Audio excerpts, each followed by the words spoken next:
आखिर क्या है यूजीसी कानून? हर तरफ गूंज रही यूजीसी कानून की आवाज। कोई इसे ऐतिहासिक कदम बता रहा है तो कोई इसका विरोध कर रहा है। आखिर क्यों जरूरी है यूजीसी कानून का होना? इस कानून से देश और समाज में क्या सुधार हो सकती है? नमस्कार साथियों, मैं शिवम सिंह अर्क और आप देख रहे हैं भारतीय जनता टीवी न्यूज, जो है जनता के शब्द। साथियों, देश की उच्च शिक्षा व्यवस्था से जुड़ा ये एक नया नियम इन दिनों में सियासत तथा समाज और सोशल मीडिया पर बहस और चर्चा का एक गंभीर व बड़ा मुद्दा बन गया है। आपको बता दें, विश्वविद्यालय अनुदान आयोग यानी यूजीसी द्वारा लागू किए गए उच्च शिक्षण संस्थानों में समानता को बढ़ावा तथा जातवाद को खत्म करने के नियम और कानून को लेकर जहां एक तरफ इसे सामाजिक न्याय की दिशा में ऐतिहासिक तथा मोदी जी के इस कदम और निर्णय को सराहनीय बताया जा रहा है, तो वहीं दूसरी ओर देश के कई हिस्सों में इसका तीखा विरोध जमकर शुरू हो गया है। खासकर उच्च स्तर की जातियों से जुड़े संगठन और प्रभावशाली धार्मिक तथा सामाजिक नेताओं ने इस नियम को लेकर सवाल खड़े किए हैं। जो कल तक मोदी और भाजपा के सपोर्ट में थे, तो वही आज देश के प्रधानमंत्री नरेंद्र मोदी जी के पुतले फूंक रहे हैं, तो कहीं मोदी जी के तस्वीर पर स्याही लगाकर जूता मारकर विरोध जता रहे हैं। जो लोग कह रहे थे जो मोदी और योगी जी को नहीं मानता है वो अपने बाप को भी नहीं मानता है और ऐसे लोग देशद्रोही हैं, आज वही लोग स्वयं मोदी जी का जमकर विरोध कर रहे हैं। सामान्य वर्ग के लोग काफी नाराजगी जताते हुए जगह जगह पर प्रदर्शन करते हुए नजर आ रहे हैं। आखिर क्या है इस कानून की हकीकत और क्यों इसे लागू करना बहुत जरूरी समझा गया है, तो आइए जानते हैं विस्तार से। साथियों, यूजीसी के नए बिल पर देश भर में घमासान मचा हुआ है। यह बिल उच्च शैक्षणिक संस्थानों में जातवाद को खत्म करने के लिए लाया गया है। इस बीच कुछ ऐसी कहानियां भी हैं जिनमें जातिगत भेदभाव के चलते लोगों की जान चली गई है।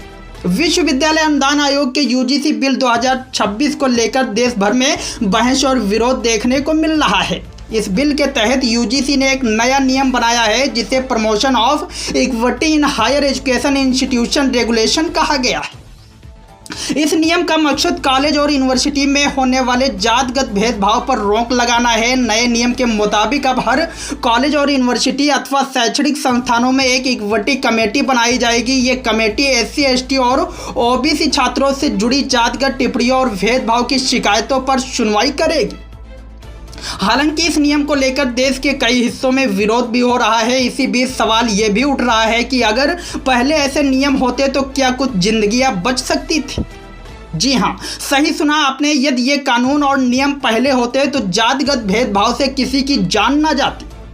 साथियों, रोहित वेमुल्ला को आप जानते ही होंगे। आपको बता दें, कॉलेज और यूनिवर्सिटी में जातिगत भेदभाव का सबसे बड़ा और दर्दनाक मामला रोहित वेमुल्ला का बताया जा रहा है।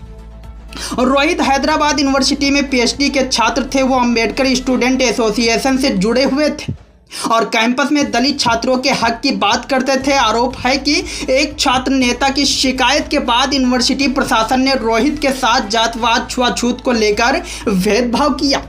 उन्हें कैंपस से बाहर कर दिया गया और लगातार मानसिक दबाव में रखा गया। इसी तनाव के चलते 17 जनवरी 2016 को रोहित ने आत्महत्या कर ली। रोहित की मौत ने पूरे देश को झकझोर कर दिया था। फिर इसी प्रकार का एक मामला मुंबई से आता है। यह मामला पायल तड़वी का है। आपको बता दें, रोहित के बाद साल 2019 में एक और दिल तोड़ने वाला मामला सामने आया। मुंबई के एक सरकारी मेडिकल कॉलेज में पढ़ने वाली डॉक्टर पायल तड़वी ने आत्महत्या कर ली। पायल एसटी कैटेगरी से थी और उन पर 3 सीनियर महिला डॉक्टरों पर जातिगत टिप्पणियां किए जाने का गंभीर आरोप लगा। परिवार का कहना था कि लगातार अपमान और मानसिक दबाव की वजह से पायल टूट चुकी थी। 22 जनवरी 2019 को पायल ने अपने हॉस्टल में फांसी लगाकर जान दे दी। इस मामले में 3 डॉक्टरों को गिरफ्तार किया गया, लेकिन कुछ समय बाद उन्हें जमानत मिल गई। साथियों, रोहित और पायल तड़वी के मामले के बाद इसी प्रकार का एक और मामला दर्शन सोलंकी का आता है। बता दें, आईआईटी बॉम्बे में पढ़ाई कर रहे छात्र दर्शन सोलंकी की मौत ने भी कई सवाल खड़े कर दिए।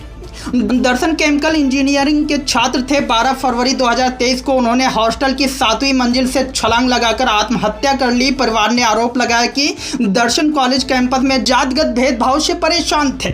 हालांकि जांच कमेटी ने इसे पढ़ाई के दबाव से जोड़ा। परिवार ने रिपोर्ट पर सवाल उठाए क्योंकि जांच कमेटी में उसी कॉलेज के अधिकारी शामिल थे।